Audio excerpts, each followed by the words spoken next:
आज मी माझं readymade ब्लाऊजचं collection तुमच्यासोबत शेअर करते, पण त्याआधी ही चटपटी डिश बघा. आता कालच्या शिळ्या इडल्या उरल्या होत्या, म्हटलं चला त्याचंच काहीतरी ब्रेकफास्टला बनवूयात.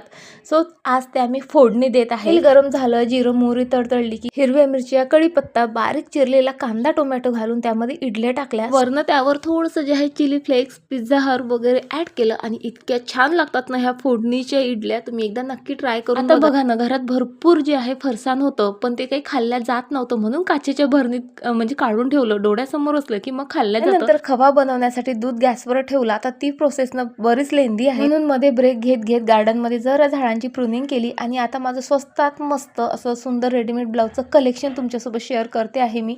इतके सुंदर सुंदर पण तितकेच अफोर्डेबल जे आहेत माझे हे ब्लाऊज आहेत. मस्त कोणत्याही साडीसोबत, म्हणजे शिफॉनची असू द्यात, जरी काठाची असू द्यात किंवा म्हणजे कितीही हेवी साडी असली ना तर हे ब्लाऊज त्या साड्यांसोबत ना परफेक्टली मॅच होतात. खूप सिंपल आणि अगदी रिझनेबल प्राईजमधले माझे हे ब्लाऊज आहेत. डिटेलमध्ये मी लॉंग व्हिडिओमध्ये शेअर केलेला आहे. तुम्हाला डिटेलमध्ये त्याच्या प्राईस वगैरे जर जाणून घ्यायचे असतील म्हणजे अगदी 150 रुपयापासून या ब्लाऊजची रेंज जी आहे स्टार्ट होते. पण म्हणजे तुम्ही फिनिशिंग बघा, त्यानंतर म्हणजे इतकं बारीक बारीक डिटेलिंग आहे आणि इतकं सुंदर आहे. यातील काही ब्लाऊज म्हणजे साड्यांसोबत आलेलेही आहेत, पण तेही तुम्ही इतर अनेक साड्यांसोबत जे आहे कॅरी करू शकता. आणि हे तर माझं म्हणजे one of the most favourite blouse आहे.